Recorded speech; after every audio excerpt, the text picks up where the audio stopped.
Hello everyone, welcome back to our channel योन institute. तो आज की जो क्लास है वो हमारी क्लास 11th के बिजनेस स्टडीज़ के फर्स्ट चैप्टर की। हमारा टॉपिक है आज का वो है क्लासिफिकेशन ऑफ कॉमर्स। अब आपने कल कॉमर्स के बारे में पूरा पढ़ लिया था।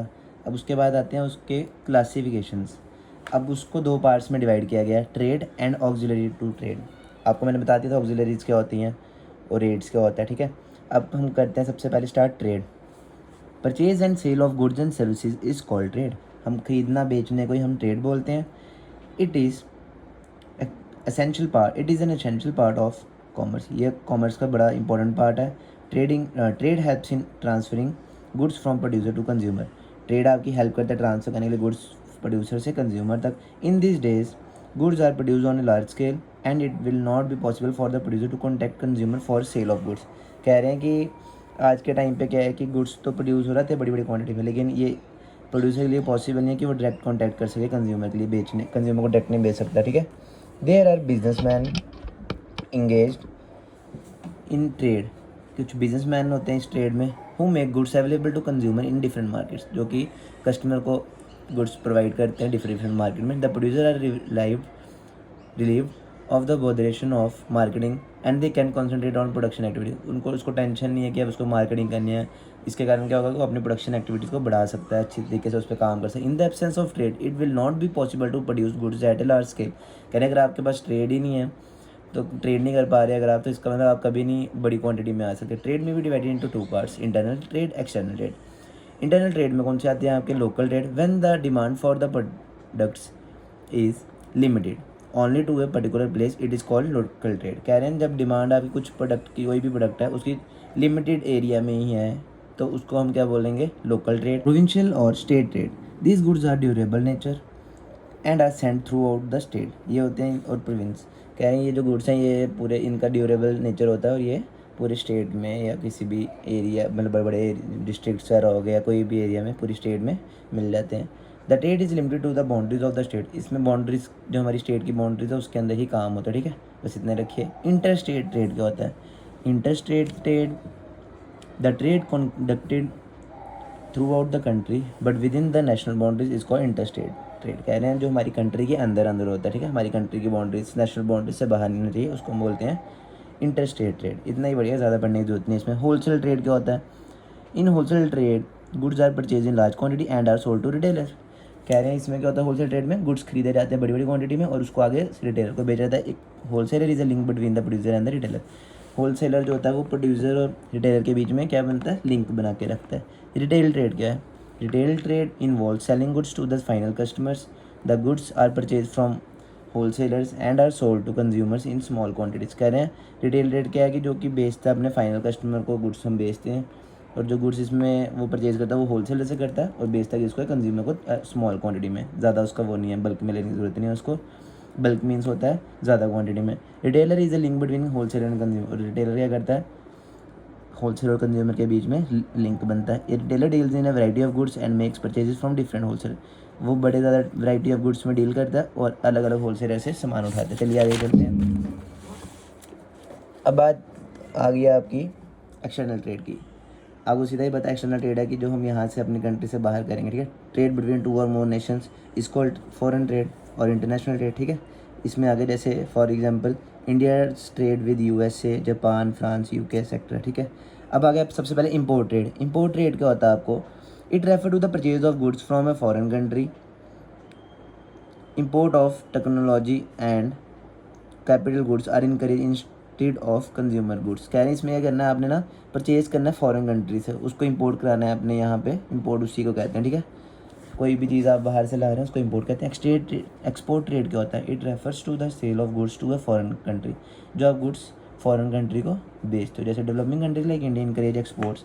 हम जैसे डेवलपिंग कंट्री है हमारी इंडिया, हम तो ज़्यादा से ज़्यादा यही चाहेंगे कि हमारा सामान यहाँ से एक्सपोर्ट हो, because it brings foreign exchange. इससे क्या है? हमें फॉरेन एक्सचेंज बढ़ेगी। अब आगे इंटरपोर्ट ट्रेड क्या होता है? समटाइम्स गुड्स आर परचेज्ड और imported from one country with the objective of selling और exported them to some other country. अब क्या होता है? कभी कभी आप ना कुछ प्रोडक्ट लेते हो बाहर से, फॉरेन से मंगाया, लेकिन आपने इंडिया में उसको यूज़ नहीं करना, आपने उसको किसी और कंट्री में, जापान से मंगाया, आपने उसको चाइना में भेजना, ठीक है। इसको हम कहते हैं entrepot trade. It is done to benefit from the different prices prevailing in country. इससे आपको कैसे फ़ायदा होता है, ये क्यों करते हैं, ताकि हमें फ़ायदा हो अलग अलग कंट्रीज़ के डिफरेंट प्राइजेस के हिसाब से।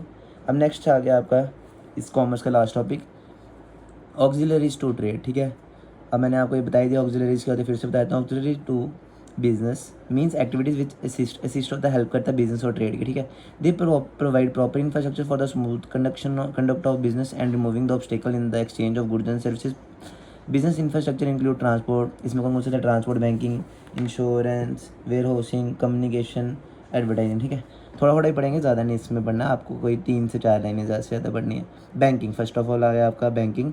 देर is always a time lag between the production and sale of goods. The trader purchase goods from the producer and then sell to the consumer.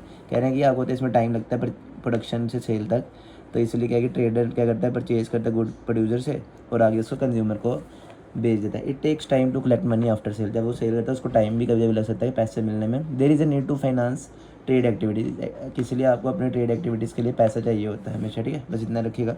Insurance, तो आपकी बैंकिंग ही हेल्प करेगा आपको funds provide करने में, finance देने में। Insurance, there is a risk involve in the transporting goods from one place to another. बहुत ज़्यादा रिस्क होता है, आपने जब एक जगह से दूसरी जगह सामान आप पहुँचाते हो। There can be a risk due to fire और थेफ्ट, या तो आग लग जाएगी या तो चोरी हो जाएगी। The fear of loss of goods due to any cause acts as an obstacle in the development trade.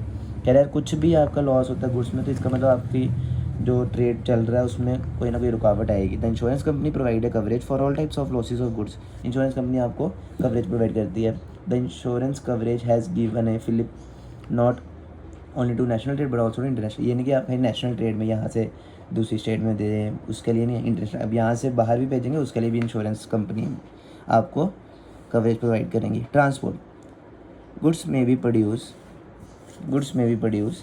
Eight places where there are in less demand. गुड्स वहाँ बनते हैं जहाँ पे उनकी डिमांड नहीं होती। This goods are to be taken to the places of consumption, फिर उनको कंजम्पशन वाली जगह पे भेजा जाता है। With the help of transport facility we can create place utility in goods. The goods are taken from one place where there is less demand, ठीक है, to the places where there are in more demand. कह रहे हैं जहाँ पे कम demand से उठा के जहाँ पे ज़्यादा डिमांड है वहाँ इसको लेके जाया जाता है। नेक्स्ट आ गया आपका warehousing. Goods are produce in anticipation of demand, demand के हिसाब से गुड्स बनते हैं। दे मे ऑल्सो भी प्रोड्यूस एट अ टाइम, और किसी टाइम पे बनते हैं। When they are not needed, कभी कभी ऐसा होता है कि हमें ज़रूरत में है लेकिन हमें बनाने पड़ते हैं कि आपकी डिमांड कभी भी बढ़ सकती है। So there is a need to store goods up to a time, इसलिए हम क्या करते हैं, अपने गुड्स को स्टोर करते हैं अप टू टाइम में। फिर उसके बाद आ गया आपका the foreign trade needs the help of warehouse even more because there is more time lag between production and consumer। अगर फॉरेन ट्रेड में भी होलसेल वेयर हाउस चाहिए, क्यों, क्योंकि वहाँ पे क्या कि टाइम लगता है गुड्स को, अभी यहाँ से जाएंगे फिर वहाँ रखेंगे फिर आगे उसको कैटेगराइज किया जाएगा कौन से सेक्शन में भेजना है। ठीक है, कम्युनिकेशन क्या है, communication is also an important aspect of trade. Communication भी ज़रूरी है हमारे लिए। Communication facilitates exchange of information among producer, traders and consumer. आपको इन्फॉर्मेशन के बारे में पता चलता है। अगर producer are able to inform trader and consumer about the goods they are producing the feature of the products etcetera. कहना है उसको पूरा कंज्यूमर को बताना है कि क्या क्या आपके प्रोडक्ट की क्वालिटी है, क्या फीचर्स हैं उसके। ठीक है, बस इतने रखिए इसको। एडवर्टाइजिंग क्या होती है, द कंज्यूमर में not be aware of the availability of various goods in the market. Consumer को पता अवेयर नहीं होता कि कौन कौन सा प्रोडक्ट मार्केट में है। The absence of information about goods is a great hindrance in the way of consumers buying them.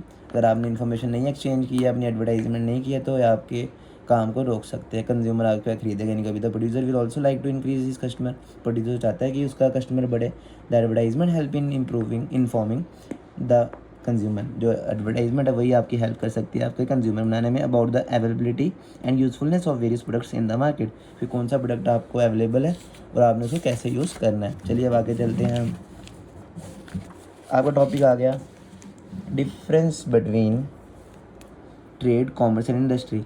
Meaning, capital, scope, इसके बेसिस ऑफ डिफरेंस है। ठीक है, meaning, it is related to trade क्या होता है, जिसमें कि purchase and sale of goods. ये मैं सिंपल कराता हूँ कि आपने मीनिंग इसका सबके पढ़ लिए हैं। जिसमें ट्रेड में क्या होता है, परचेज और सेल करते हैं हम गुड्स की। इसमें क्या होता है कि हम प्रोड्यूसर से लेके कंज्यूमर तक जो है एक्टिविटीज़ करते हैं अपनी। इसमें क्या होता है, इंडस्ट्री में कन्वर्ट करते हैं रॉ मटेरियल को फिनिश गुड्स में। कैपिटल, इसमें जो है ज़्यादा चाहिए होती है एज़ कम्पेयर टू कॉमर्स है। कॉमर्स में कम चाहिए होती है और इंडस्ट्री में ज़्यादा चाहिए होती है capital. Scope, trade deals only with purchase. Trade में खाली परचेज और सेल करते हैं गुड्स का। कॉमर्स में होता है ट्रेडिंग और अदर सर्विंग एक्टिविटीज़ होता है, servicing activity. Industry deal with दोस्त जो मैन्युफैक्चरिंग करते हैं, प्रोसेसिंग करते हैं। ठीक है, रिस्क, इसमें ज़्यादा रिस्क होता है इसमें थोड़ा सा कम होता है एज़ कम्पेयर टू कॉमर्स, कहते हैं थोड़ा सा कम ही होता है। फिर उसके बाद आगे इंडस्ट्री में ज़्यादा भी होता है एज़ कम्पेयर टू, सबसे ज़्यादा होता है एज़ कम्पेयर टू बाकियों से। Utility, trade creates possession utility through sale. Trade कैसे होता है, हम सेल और एक्सचेंज कर ट्रांसफ़र करते हैं गुड्स एंड सर्विसेज का। इसमें है कि हम जिस टाइम पे बना रहे हैं उसके बाद हमें उस जगह पे दूसरी जगह पे भेजना भी है, वेयर हाउस स्टोर करना उसको, और साथ में उसको ट्रांसफ़र भी करना है। फिर उसके बाद आ गया आपका तीसरा, industry create form utility by converting. Industry क्या करती है, कन्वर्ट करती है रॉ मटेरियल को फिनिश गुड्स में। Areas of dealing, trade is concern with sale and purchase और एरियाज ऑफ गुड्स, जहाँ पे परचेज सेल होती है वहीं पे वो अपने गुड्स बेचते हैं। कॉमर्स रेफर टू डिमांड, जहाँ पे डिमांड है वहाँ पे, और इंडस्ट्री क्या है कि सप्लाई एरिया जो भी है गुड्स एंड सर्विसेज का। बस आपका ये डिफरेंस भी हो गया, और कॉमर्स के हमने ऑक्सिलरी टू ट्रेड भी पढ़ ली। तो अब जो नेक्स्ट टॉपिक होगा वो हमारा होगा बिजनेस का, वो मैं आपको नेक्स्ट लेक्चर में करवाऊँगा। तो उसके बाद हमारा चैप्टर 1 कंप्लीट हो जाएगा, ठीक है। तो आप तब तक देखते रहिए इॉन इंस्टीट्यूट। Thank you.